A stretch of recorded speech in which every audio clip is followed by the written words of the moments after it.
예수님의 이름으로 돌려옵니다. 아멘. 네, 잘들 편안하게 잘들 지내셨습니까? 이번 며칠부터 이제 날씨가 굉장히 뜨거워졌습니다. 들어오실 때에 도착하셨는지요?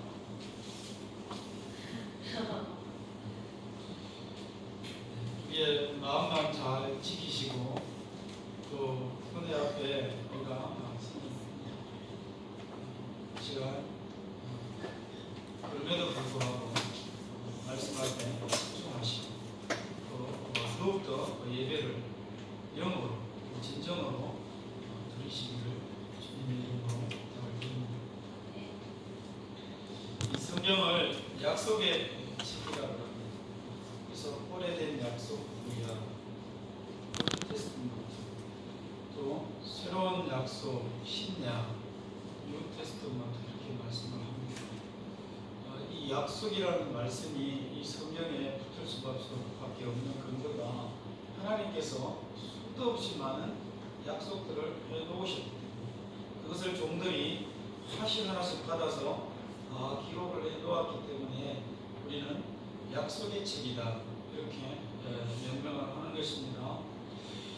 그래서 하나님은 곳곳에 세밀하게 자주 하나님의 종들을 통해서 하나님의 백성들에게 약속을 해주셨습니다. 약속을 한다는 것은 어떤 의미가 있을까요?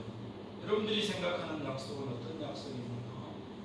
아마 사랑하지 아니하면 또 마음을 이렇게 갖고 있지 아니하면 좋은 마음을, 선한 마음을 이 약속을 할 수가 없지요.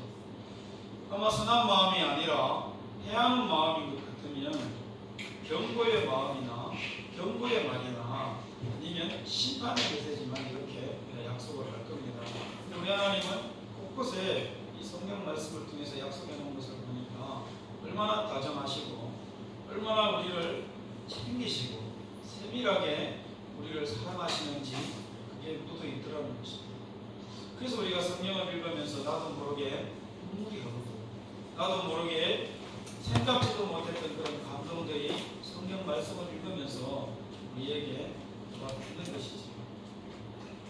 사람들은 사랑하기 때문에 떠나간다 그럽니다. 사랑하기에 떠나신다면 떠나라는 믿을 수 없어. 사랑한다면 헤어져야 해. 그만 나는 믿을 수 없어. 이런 노래 아세요? 좀 노셨네. 근데 우리 하나님은 사랑하기 때문에 사람들은 널 사랑하기 때문에 낳아줄게, 널 사랑하기 때문에 내가 떠날게, 이 사랑을 또 반대편 상대편 입장에서 못 받아들이는 거죠. 그 노래가 보면 그 노래 아닙니까? 사람들은 그렇게 말하고 훌쩍 떠나버립니다. 근데 우리 하나님은요 그러지 않습니다. 사랑하기 때문에 어떻게 합니까? 더욱더 깊이 관계하고 싶으십니다. 더욱더 끌어안으시기를 원하시고 더욱더 세밀하게 교제하기를 원해요. 때문에 그 두꺼운 구약 성경 또 신약 성경 이 두꺼운 책에 하나님이 세밀하게 약속의 말씀을 얼마나 내가 너희들을 사랑하는지를 세세하게 다 기록을 하도록 하셨어요. 그래서 하나님께서 이렇게 이 일을 진행하고 또 이렇게 해 나가는 가운데 특별히 약속의 말씀을 하시고 그것을 진행해 나가는 가운데에 봤더니 어떤 하나님만의 독특함이 있어요. 특징들이 있더란 말이죠. 하나님께서는 일들을 추진하고 진행해감에 있어서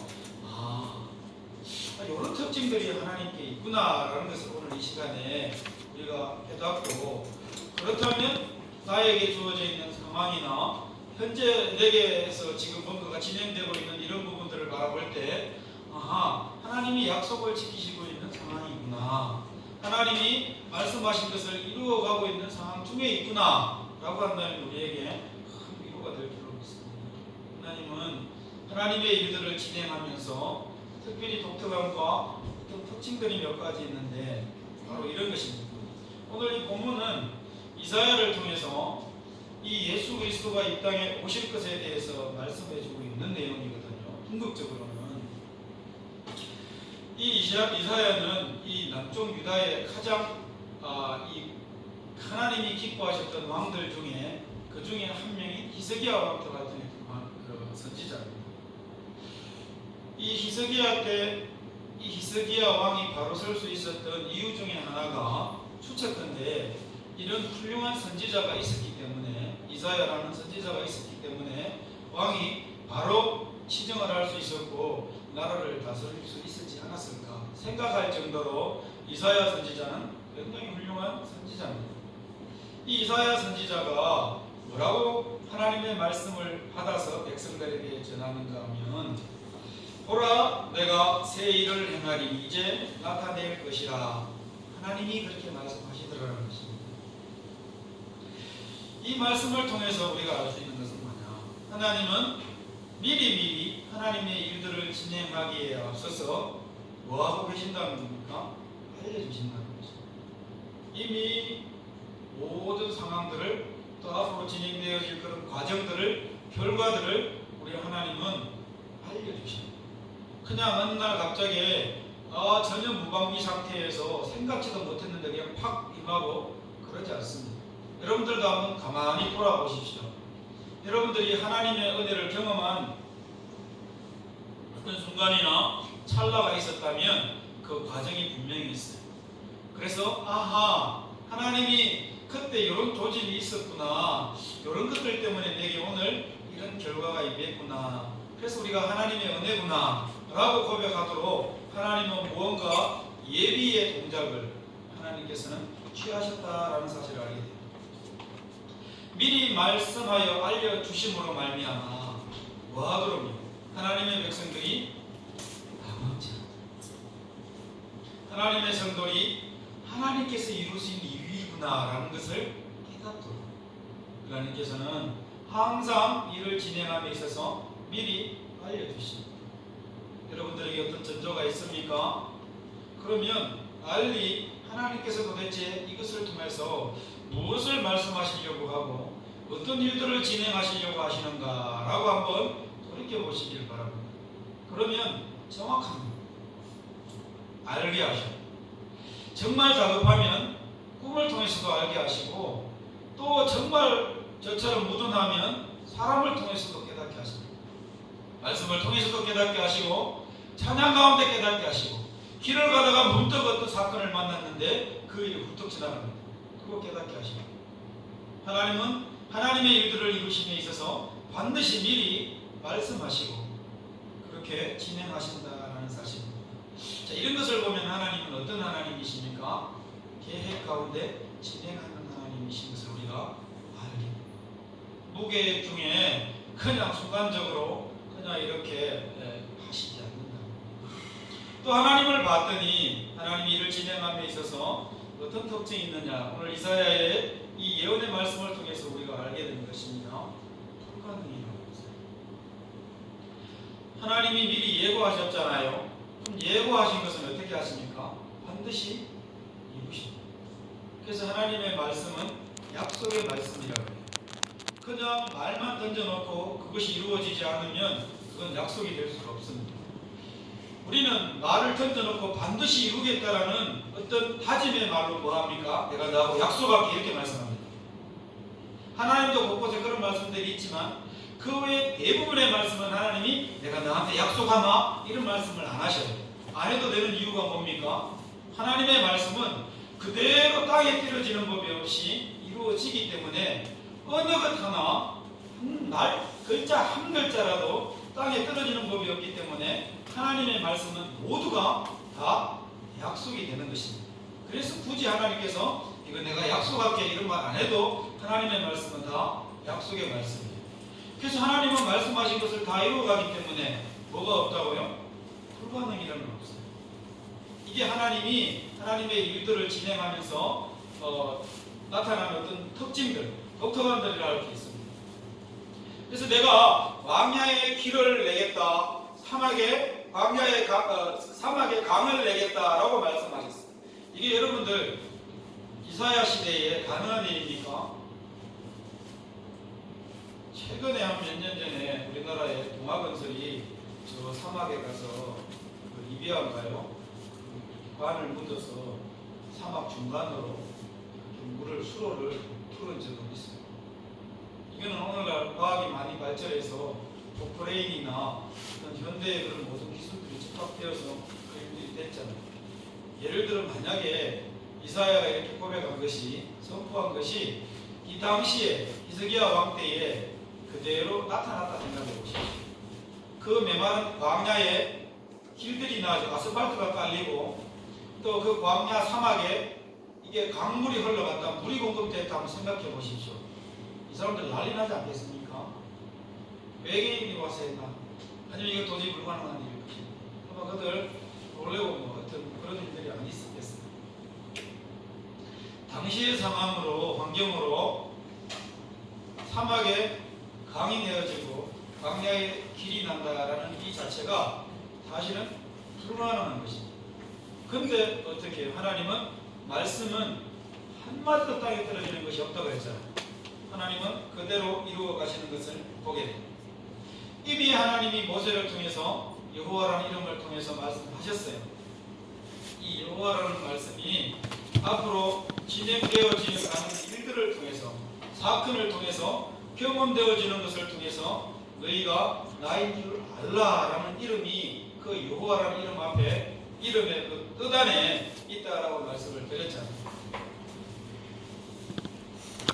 왜 이렇게 여호와라는 이름을 스스로 있는 자니다라고 우리는 해석을 하는데 목사님 그렇게 생각을 하십니까? 아닙니다. 히브리어 원어가 이게 현재형과 미래형이 없어요. 히브리어에는 시제가 없습니다. 그래서 완료형과 미완료형만 있는데 이것을 현재형으로 해석을 하면 I am who I am이 돼요. 근데 완료형으로, 미래형으로, 미래 완료형으로 이것을 해석을 하면 I will be who I will be가 돼요. 그럼 그렇게 되면 I will be who I will be로 우리가 해석을 하게 되면 이 여호와라는 이름이 어떤 이름이냐?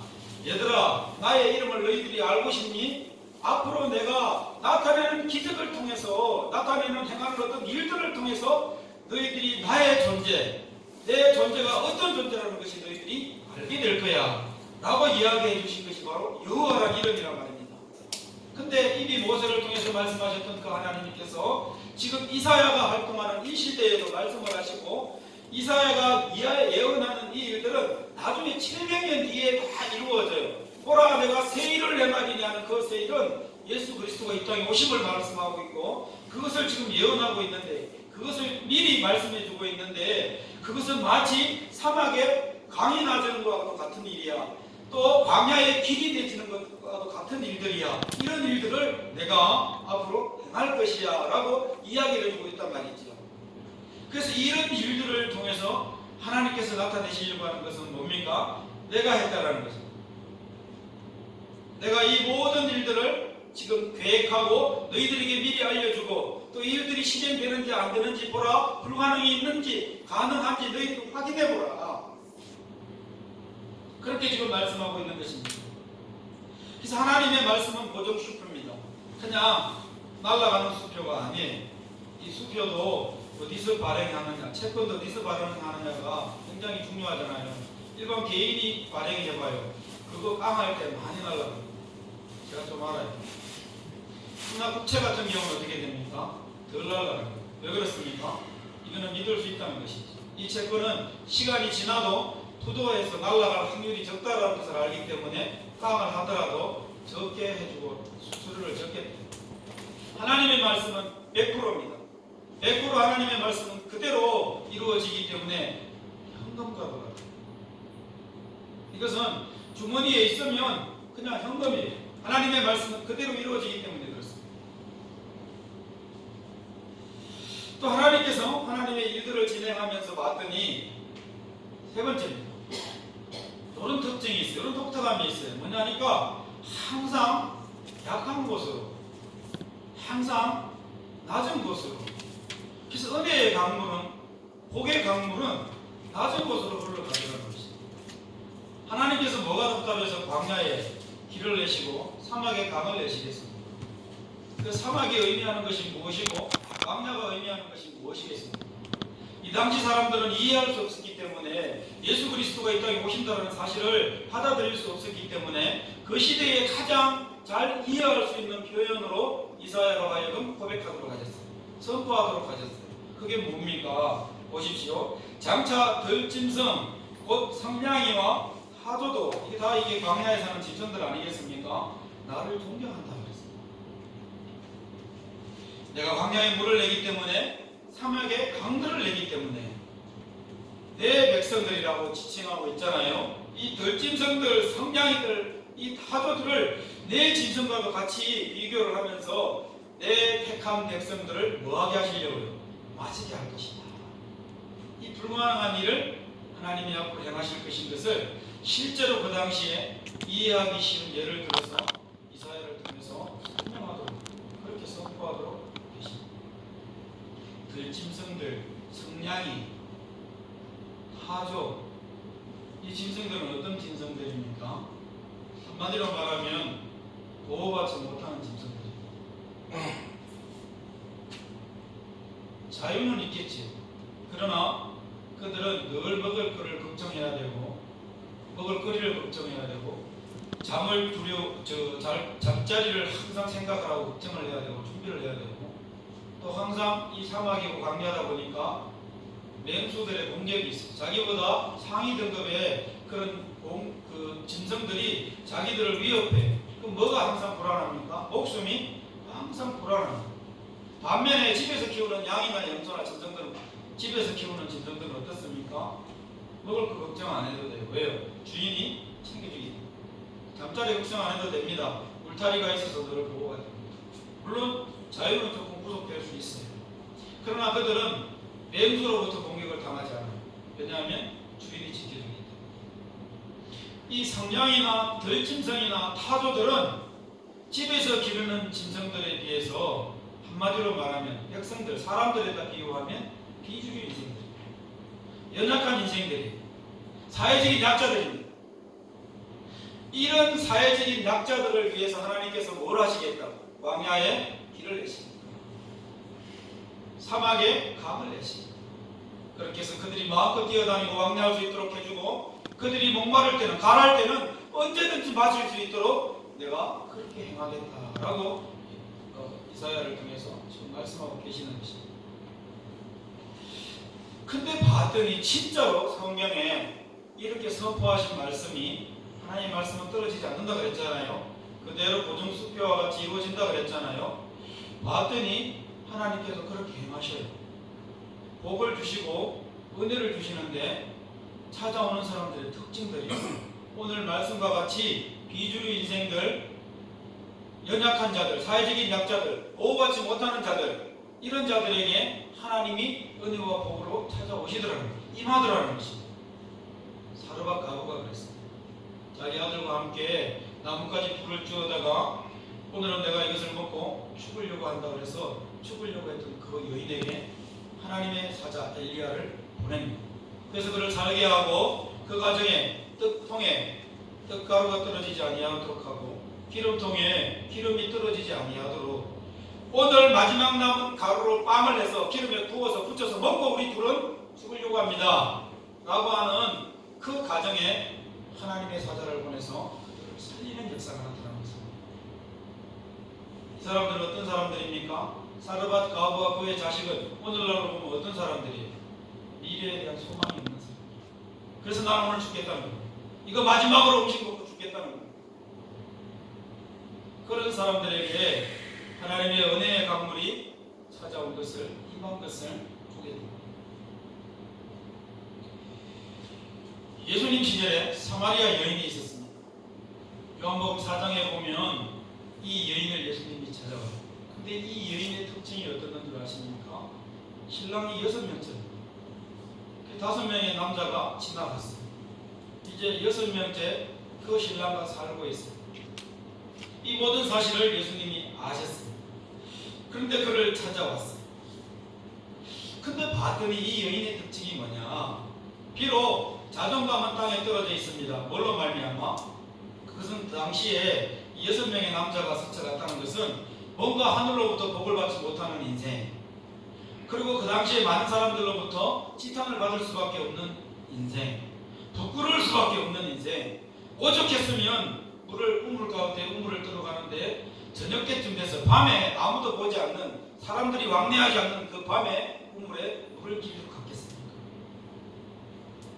근데 그곳에서 예수님이 그 여인을 만나주시고, 그런데 봤더니 이 여인은 그런 환경에서, 그런 죄악과 그런 어떤 자존감이 낮은 상태로 살아가고 부끄러운 가운데 살아가는 그 여인이 그럼에도 불구하고 예수님에게 던지는 그 질문을 통해서 이 여인이 도대체 어떤 여인이고 어떤 삶을 살아가고 있는지, 어떤 생각을 가지고 살아가고 있는지 우리에게 알게 하지 않습니까?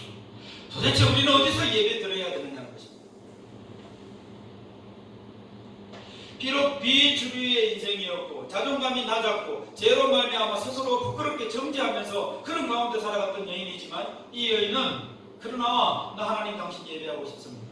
우리 이방인들은 이 산에서 예배해야 된다 그러는데, 또 당신들은 유대인들은 그 산에서 예배해야 된다 그러는데, 도대체 어디서 예배해야 되는 것이 옳습니까? 하나님 받으시는 겁니까? 이렇게 질문하는 거예요. 예수님이 아마 깜짝 놀랐을 거예요. 근데 꼼짝 놀라지 않습니다. 왜냐하면 이 예수님이 이 여인을 찾아오는 그 과정을 보면 우리는 이미 예수님이 그 마음을 다 알고 계셨어요. 예수님이 어떤 여인을 찾아왔다고요? 사마리아 여인을 찾아왔어요. 오늘날로 말을 바꾸어 보면 이 여인은 간절히 은혜를 사모했는데 스스로의 죄로 말미암아, 또 스스로가 자존감이 낮아서 도무지 낮에 활보하지 못하고 밤중에 살짝살짝 활동하는 그런 비주류의 인생, 그런 사회적인 약자, 그런 연약한 여인이 바로 이 여인이었던 것입니다. 또 한 번은 예수님께서 여리고성을 이렇게 방문하십니다. 들어가시는 가운데에 가까이 갔을 때에 삭개오라는 한 사람을 만나게 합니다. 그의 직업은 세리였습니다. 세리는 당당하게 살아갈 수 있어요. 어떤 마음만 있으면, 마음에 모진 마음만 있고 강한 어떤 그런 마음만 있으면 얼마든지 그 당시에 자기의 부로 말미암아, 가지고 있는 것으로 말미암아 떵떵거리며 주리로 살아갈 수 있었습니다. 근데 이 삭개오는 그러지 않았습니다. 그의 외모는 사람들에게 어울릴 수 없는 작은 키였습니다. 또 세리이다 보니까, 직업이 세리다 보니까 많은 사람들로부터 손가락질을 받았습니다.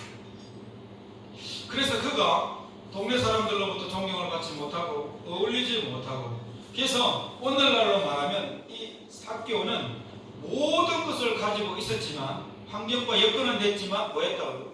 외로운 심령이었습니다. 그랬던 그에게 삭개오야 내려오라, 우리 주님이 찾아가셨고 그 집에 함께 유하여야겠다 말씀하시고, 오늘 이 집에 구원이 이르렀도다 그렇게 말씀하시고, 더 특별한 말씀은 내가 잃어버린 자를 찾아 구원하려고 이 땅에 오셨다라고 말씀하십니다. 자, 이 세 가지 사건을 제가 말씀을 드렸는데, 우리 하나님께서 어떤 일들을 진행하면서 특징 가운데 나타냈던 말씀 가운데 하나가 바로 은혜와 복은 낮은 곳으로 연약한 자에게 이렇게 이 복이 흘러간다, 그렇게 하나님께서 일을 진행하시더라, 이런 특징들이 있더라 라고 말씀을 드렸습니다. 이 소개한 세 사람의 공통적인 하나의 특징이 하나 있습니다. 그것이 뭘까요? 바로 하나님께서 찾아오셨다는 거죠. 하나님께서 찾아가셨어요. 먼저 이런 것으로 봤을 때에 하나님이 예비되신, 하나님이 주고자 하는 은혜와 복은 하나님이 찾아가는 자들이 될 것인데, 그 사람들의 특징은 봤더니 다 사회적인 약자이거나, 이거는 많이 가지고 못 가지고가 문제가 아니에요. 외롭든지 또 자존감이 낮든지, 또 뭡니까?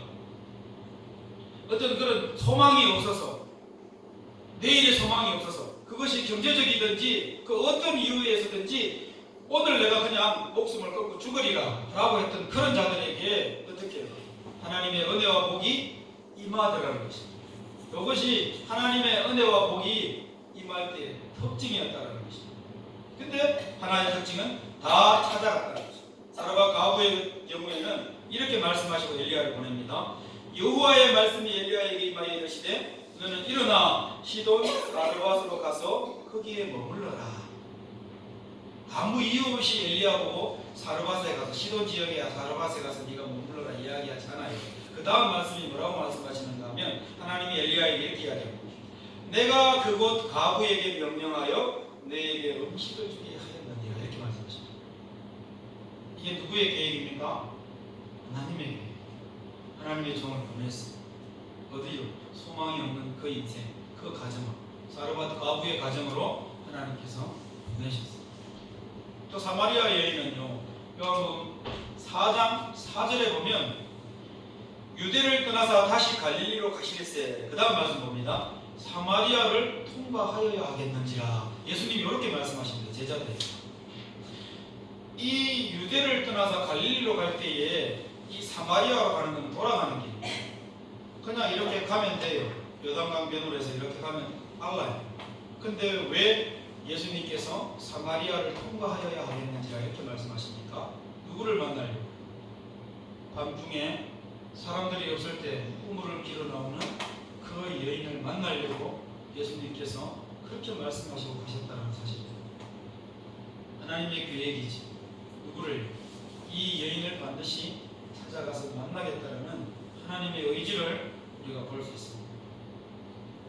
또 삭개오는요. 보십시오. 예수께서 그곳에 이르사, 이 여리고성이거든요. 쳐다보시고 이르시되 삭개오야 속히 내려오라. 그렇게 말씀하셔요. 그냥 바라보고만 있었어요. 그냥 아무 말도 없었어요. 대화도 없었어요. 근데 예수님께서 뭐라고 말씀하십니까? 내가 오늘 이 집에 유하여야 하겠다 이렇게 말씀하십니다. 예수님은 이미 여리고성에 들어오실 때에 누구의 집에 오늘 하루를 묵겠다고 작정을 하시고 오셨다고요?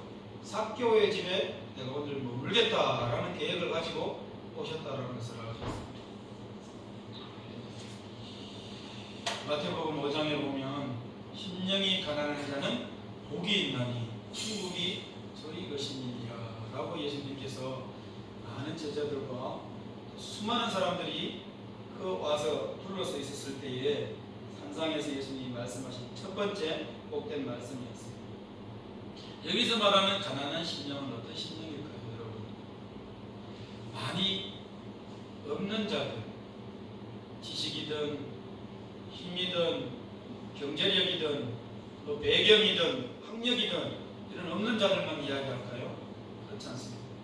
여기서 가난한 자들이라는 것은 낮은 심령을 이야기합니다.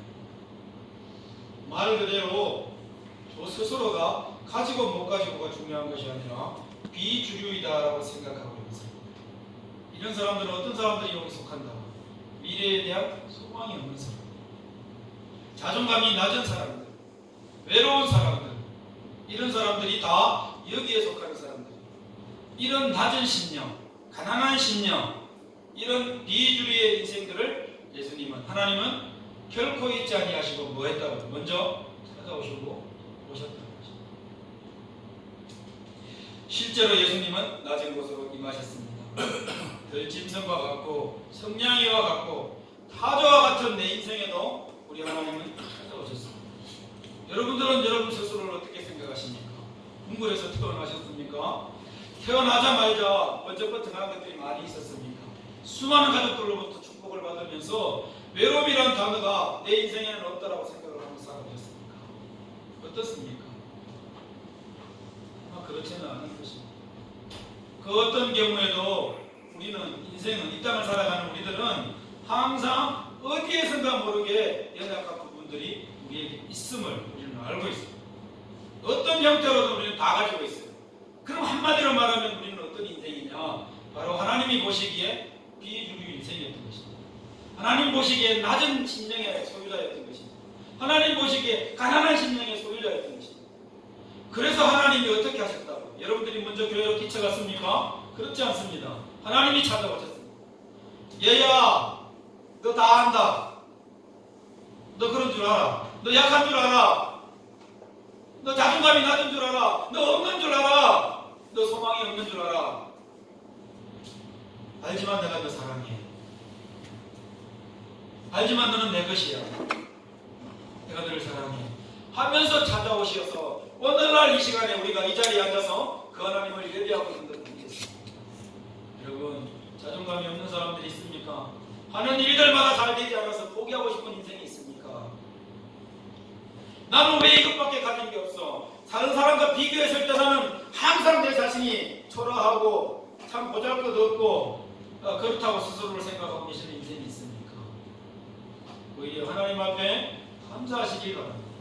하나님은 하나님의 일들을 진행해 가시는 걸 보니까 특징이 있는데 그런 심령을 오히려 더 사랑하시고 먼저 찾아오시고 그런 사람들에게 은혜와 복을 베풀어 주시는 낮은 곳으로 임하시는 그런 하나님이신 것을 오늘 꼭 기억하시고 위로가 되시기를 큰 평안이 임하시기를 주님의 이름으로 간절히 축원합니다. 그래서 오늘 내가 사르밧 과부가 되었습니까? 그러면 나 사르밧 과부가 되겠습니다. 내가 사마리아 여인과 같은 인생입니까? 나 그거 충분히 하나님 그대로 나 사마리아 여인처럼 살아가겠습니다. 내가 삭개와 같은 인생입니까? 그럼 나는 삭개가 되겠습니다. 그러나 하나님 잊지 마십시오. 내게 언제든지 찾아오십시오. 나와 함께 해주십시오. 나에게 오셔서 하나님 말씀해 주시고 나와 함께 하신다는 사실을 나로 하여금 생각나게 하시고 기억나게 하셔서 내가 주눅들지 않게 하시고 내가 비주류의 인생이 아닌 것을 알게 하시고 오히려 감사와 평안이 임하는 하나님이 주시는 놀라운 위로가 있는 그런 복된 인생인 것을 확인하게 해주십시오. 그렇게 하나님 앞에 기도하며 나가시길 바랍니다. 주눅들지 마시기 바랍니다. 실망하지 마시기 바랍니다. 낙심하시기 말기 바랍니다. 결코 우리는 그런 인생이 아닌 것입니다. 하나님의 일을 진행함에 있어서 몇 가지 특징이 있다고 했습니다. 하나님은 항상 사랑하시기 때문에 알려주시고 미리 말씀하시고 진행하시고 불가능이란 없습니다. 말씀하신 대로 약속하신 대로 그대로 다 이루시는 분이 우리 하나님이십니다. 그리고 세 번째로 하나님의 은혜는 봤더니 낮은 곳으로 심령이 가난한 자, 낮은 심령, 그런 비주류의 인생, 사회적인 약자들에게 하나님께서 이렇게 임하신다라고 말씀을 드렸습니다. 우리가 함께 나누었습니다. 이 사회적인 약자, 비주류는 그냥 가지고 못 가지고 그런 말씀이 아니라 그랬습니다. 그래서 하나님은 오늘 이 시간에도 뭐하고 계십니까? 심령이 가난한 자를 찾고 계십니다. 하나님은 낮은 심령의 소유자를 찾고 계십니다. 그런 낮은 심령의 소유자가 뭐 할 수 있기 때문에 하나님을 간절히 사모하고 그 하나님을 찾을 수 있기 때문에 그런 예배자를 오늘 이 시간에 하나님을 찾고 계신다는 사실. 오늘 이 자리에 혹시 사막과 같은 그런 심령이 있습니까? 늘 말씀대로라면 광야와 같은 그런 인생길 가운데 있는 심령이 있습니까? 그런 인생이라 할지라도 그런 마음가짐이라 할지라도 우리 하나님은 길을 내시는 분이시오 강을 내시는 분이시다라는 사실을 오늘 꼭 기억하시길 바랍니다. 그래서 하나님은 모든 것을 알고 계십니다. 그래서 미리 알려주시고 불가능한 것이 없다 그랬습니다. 그리고 낮은 곳으로 그런 심령의 소유자에게 우리 하나님은 노크하시고 지금도 찾아오시는 분이시다라는 사실을 이 시간에 꼭 기억하시고 그래서 당신의 백성을 오늘도 찾아오시고 반드시 찾아오시면 회복시키시는 하나님이신 것을 만나시고 고백하시기를 바랍니다.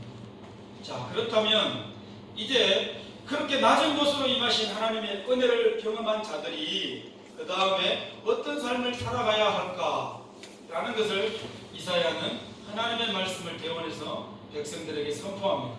이 백성은 내가 나를 위하여 지었나니 나를 찬송하게 하려 함이니라 그렇게 말씀하고 있습니다. 자, 그런 낮은 심령 또 가난한 심령 하나님의 은혜와 복이 임하여 그것을 경험한 심령들이 그 다음에 어떤 삶을 살아야 되느냐 우리에게 그런 사람들에게 삶의 방향을 하나님께서 제시해 주고 있습니다. 뭡니까? 바로 하나님의 창조 목적인데 하나님을 찬송하는 삶을 살아가도록 하나님께서 요구하고 있다는 것입니다. 들짐승과 성냥이와 또 타조도 하나님을 존경한다 그랬습니다. 왜냐하면 내 백성은 내가 만든 이 피조물들은 하나님께서 책임져 내가 책임져 그들을 먹이게 할 거야 마시게 할 거야. 그래서 나는 그들에게 불가능하지만 너희들이 생각할 때 불가능하지만 내가 길을 내고 내가 강을 내서 그들로 하여금 왕래하도록 하고 그들로 하여금 마시도록 가라지 아니하도록 더 이상 갈증을 느끼지 아니하도록 내가 할 것이야. 하나님께서 말씀하시고 계시기 때문에 그렇습니다. 그래서 들짐승으로부터도 이렇게 존경받기를 원하시는데 하물며 하나님의 형상대로 지어받은 우리 인간들로부터는 오죽하시겠느냐는 것입니다. 오늘 하나님의 형상대로 지어받은 우리가 특별히 은혜는 낮은 곳으로 임하는데, 복은 낮은 곳으로 임하는데, 그 은혜와 복을 받은 자들이, 받은 우리들이 도대체 어떤 삶을 살아가야 할까?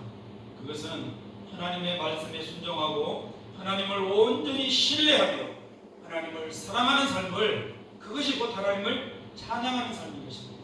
우리가 하나님을 찬양한다 그래서 그냥 곡조만 있어서 찬양한다고 찬양하는 것이 아닙니다. 우리의 삶을 가지고 하나님의 형상대로 지어받은 인생입니다. 낮은 나에게도, 비주류인 나에게도 하나님이 찾아오셨습니다 라고 생각해서 사르밧 가부 같은 인생은 어떻게 될까요? 이제 소망을 가지고 죽는다는 말이 무슨 말입니까? 내 아들과 살아야지요. 끝까지 살아야지요. 하나님이 나에게 이렇게 은혜를 베풀어 주시는데 이것을 내가 나타내면서 살아야지요 라고 하는 것이 하나님께 찬양을 돌리는 삶일 것이요.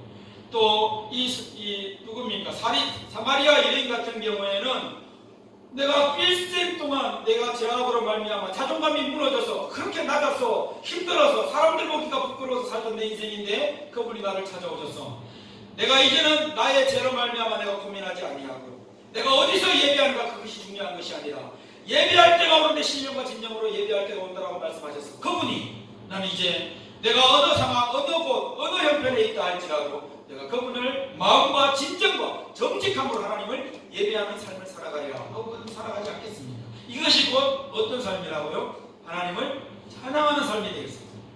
삭개오는요 두말할 필요도 없지요. 내가 누군가의 것을 토색한 것이 있다면 네 배나 갚겠습니다. 이것은 세리로서 지탄을 받고 민족의 피를 빨아먹는 세리다라고 생각했던 많은 사람들의 인식을 바꾸면서 살겠습니다. 내가 그렇지 않다는 것을 주님이 나를 찾아오셨고 내가 그 존경받는 그 주님이 나 같은 천대받는 그런 비주류의 인생, 외로운 인생에 찾아오셔서 소망을 주시고 희망을 주시고 나와 친구가 되어주시고 집에 들어가서 잔다는 것은 보통 일이 아니거든. 그런 하나님이 내 집에 들어와서 주무시고 가셔서 나는 이제 더 이상 외롭지 않아. 그것을 어떻게 해요? 삶을 통해서 나타내면서 살아가는 삶을 살아가는 것이 곧 하나님을 찬양하는 삶이 아니겠습니까? 여러분들은 어떤 삶을 살아가시기를 원하십니까? 여러분들은 여러분들의 입장에서 어떻게 무엇을 가지고 하나님을 찬양하는 삶을 살아가시렵니까? 받은 은혜가 있다면 정말 나에게 찾아오신 그 은혜의 강물이 나 같은 인생에도 흘러온 것이 조금이라도 있다면 우리는 그것을 감사해서 변화된 삶을 통해서 생각을 통해서 마음을 통해서 삶 가운데 나타내면서 살아가야 할 것입니다. 이것이 하나님이 우리를 찾아오신 목적이요 그것보다 더 앞서서 하나님 우리를 지으신 창조 목적이 바로 그분을 찬양토록 지어진 그 목적에 부합되는 삶이라고 할 것입니다. 오늘 예배하는 우리 모두는 낮은 곳으로 임하시는 하나님의 은혜의 강물, 복된 그 강물을 맛보시기를, 경험하시기를 주님의 이름으로 간절히 축원합니다. 또 그것이 무엇인지 다시 한번 기억해 내시고 이미 누리고 있다면 그것을 통해서 하나님을 나의 입장에서 내 현재의 위치에서 나의 삶을 통해서 내가 어떻게 하면 그분을 나타낼까, 그분의 은혜를 내가 나타내며 살아갈까, 찬양을 돌려드릴까 고민하시면서 살아가시기를, 그래서 하나님이 기뻐하시는 삶을 살아가시기를 주님의 이름으로